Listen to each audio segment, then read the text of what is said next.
저 오늘이 영택이 생일이라며? 아저씨가 그걸 어떻게 하세요? 벌써 소문이 쫙 났던 걸 왜 선물 사려고?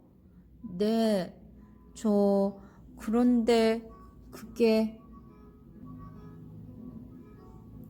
돈이 모자라서 그러니? 네, 얼마 있는데? 그 말에 속으는 그만 얼굴이 빨개지고 말았습니다. 선물 살 돈이 1,000원밖에 없다고 차마 말할 수가 없었습니다. 얼마 있어? 내놔봐 이 녀석아. 서구는 머뭇거리면서 주머니에서 500원짜리 동전 2개를 꺼내 보였습니다. 그걸 본 아저씨가 말했습니다. 서구야, 아저씨는 1,000원 가지고 좋은 선물 사는 법 안다? 뭔데요?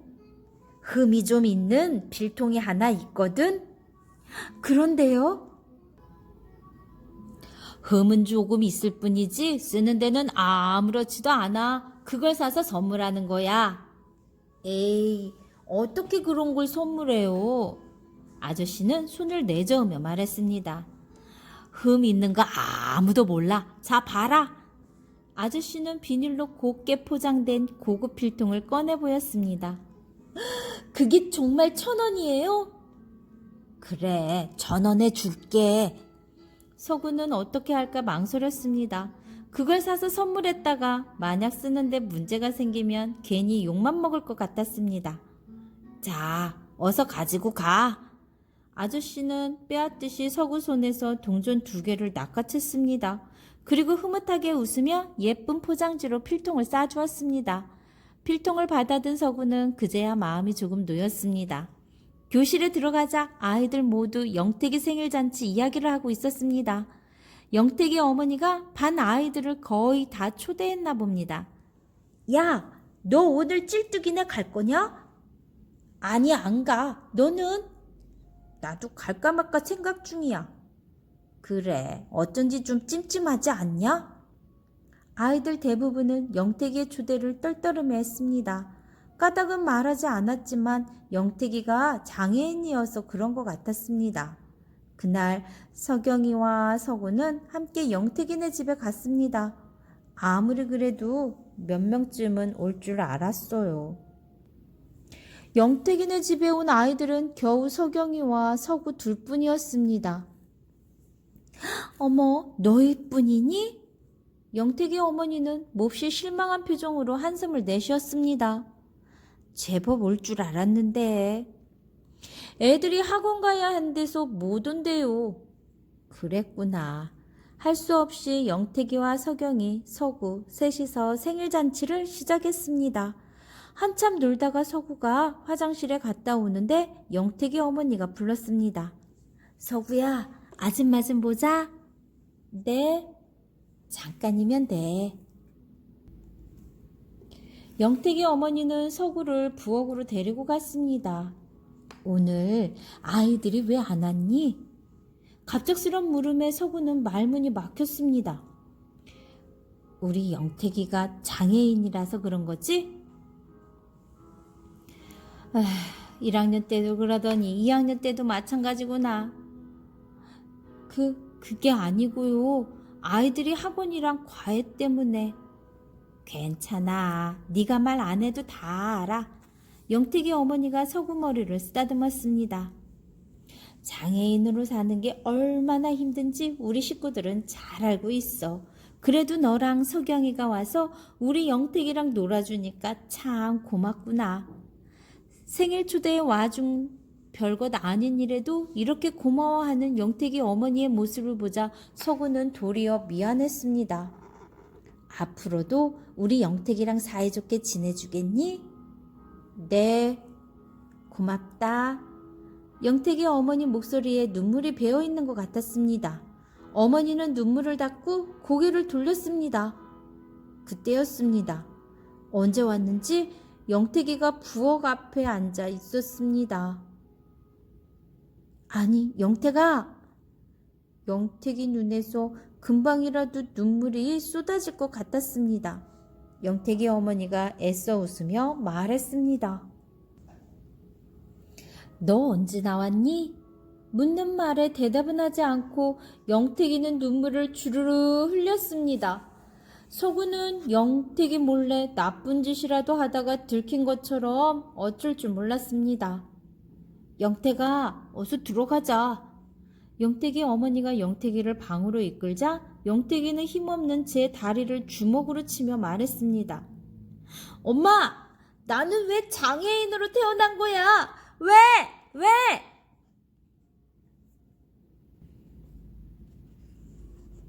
영택이가 울부짖자 영택이 어머니는 아무 말도 못하고 울기만 했습니다.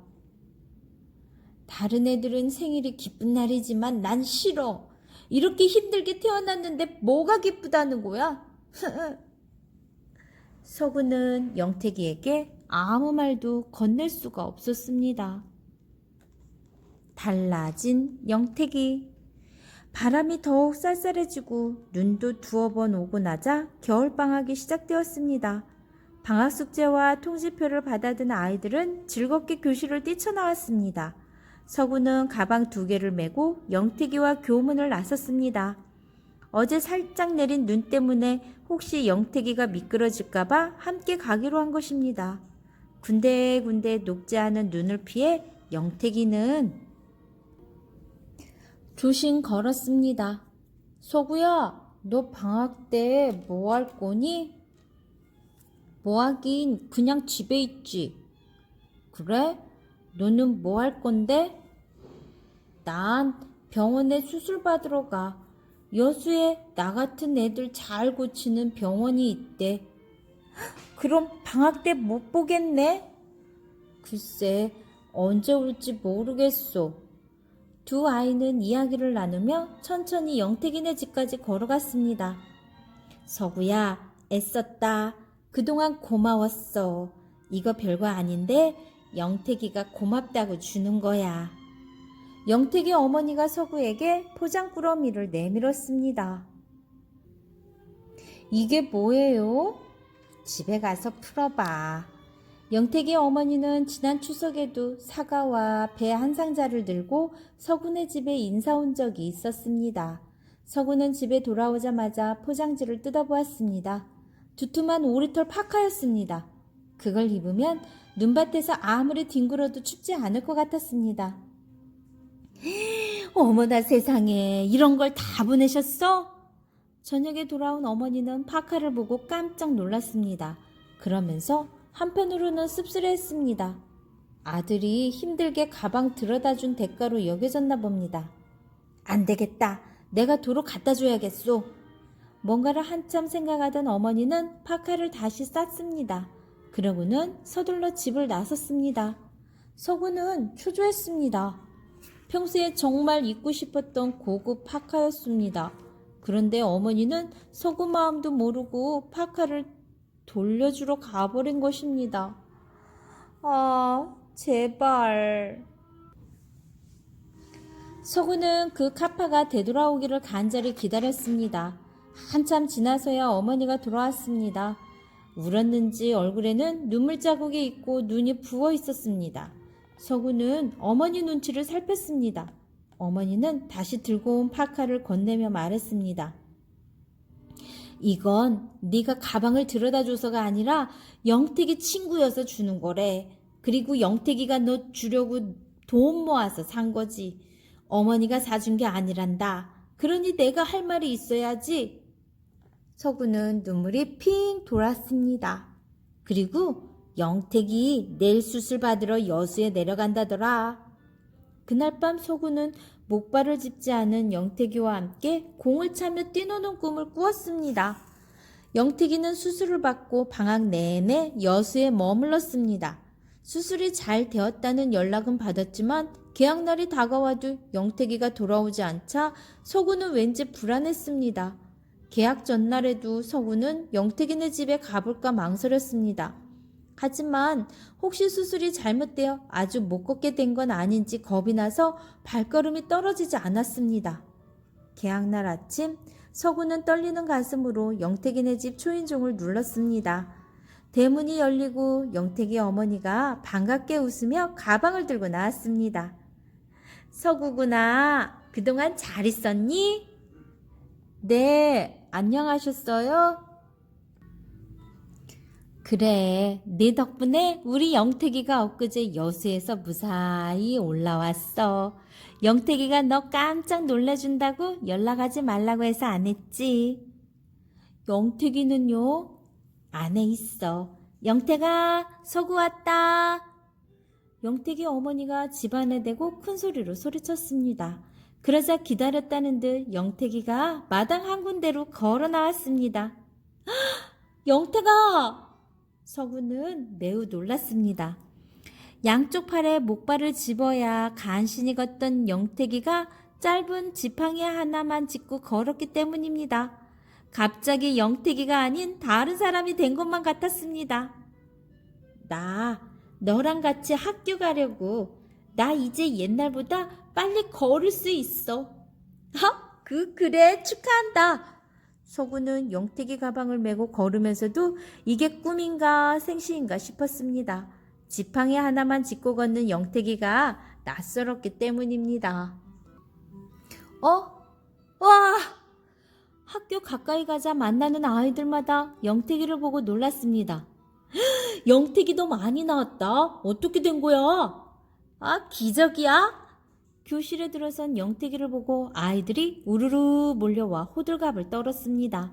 서구는 영택이가 잘 걷게 된 것은 기뻤지만 전에 알고 지낸 그 목발 2개 짚던 영택이가 아닌 것 같아 조금은 낯설고 이상했습니다. 2학년 마지막 날이 되었습니다. 자, 여러분 1년 동안 고생 많았어요. 나는 6학년을 맡아서 이제 여러분하고는 헤어져야 해. 마지막으로 1년 동안 우리 반에 있었던 몇 가지 일을 되돌아볼까? 먼저 영택이가 수술을 받아서 목발을 안 찢게 된 일. 와! 조기준 선생님 말에 아이들은 모두 손뼉을 쳤습니다. 그리고 영택이를 도와서 많이 애쓴 서구에게도 박수! 아이들은 또 손뼉을 쳤습니다. 서구는 쑥스러워 얼굴이 붉어졌습니다. 몇 가지 일을 더 말하고 나서 선생님은 반 배정표를 나누어 주었습니다. 여러분, 3학년이 되어서도 우리 건강한 얼굴로 만나자. 배정표를 받아보니 서구와 석영이는 3학년 2반이 되어 1년을 또 함께 지내게 되었습니다. 하지만 영택이는 3학년 5반이었습니다.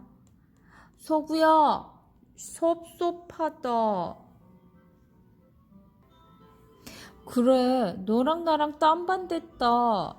서구는 영택이와 함께 집으로 돌아가는 동안 줄곧 가방 생각만 했습니다. 이제 다른 반이 되었으니 영택이 가방을 들여다주는 또 다른 아이가 생길 것입니다. 서구야, 그동안 정말 고마웠어. 애썼다. 문을 열어준 영택의 어머니가 서구 손을 꼭 잡았습니다. 어머니께도 안부 전해줘? 네. 영택이 가방을 메고 다니는 동안 서구에게는 좋은 일도 많았지만 싫은 일도 많았습니다. 더운 여름이나 추운 겨울에는 가방 2개 나르는 일이 무척 힘들었습니다. 가방 2개 메고 다닌다고 놀리는 사람도 많았습니다. 그리고 무엇보다 좋아하는 축구를 마음껏 하지 못한 게 가장 아쉬웠습니다. 터덜터덜 산길로 올라가면서 서구는 이런저런 생각에 머리가 복잡했습니다. 모범 상장. 3월 3일 새봄이 시작되는 때지만 산 위에서 불어오는 바람은 아직도 쌀쌀했습니다. 서구는 가방을 메고 집을 나섰습니다. 가방에는 필통과 새학년, 새반이 적힌 배정표가 들어있었습니다. 3학년이 된 첫날이라서 학교에 가는 발걸음은 가볍기만 합니다. 그러나 저만치 영택이네 집이 보이면서부터 서구는 망설였습니다. 이제 더 이상 영택이 가방을 들어줘야 할 의무는 없습니다. 조기준 선생님은 분명히 1년만 도와주라고 얘기했기 때문입니다. 그러니까 이제 영택이네 집에 들을 필요도 없습니다. 하지만 마음속에서 또 다른 목소리가 들려왔습니다. 그래도 영택이랑 친했는데 다른 반 됐다고 모른 체 할 수는 없잖아.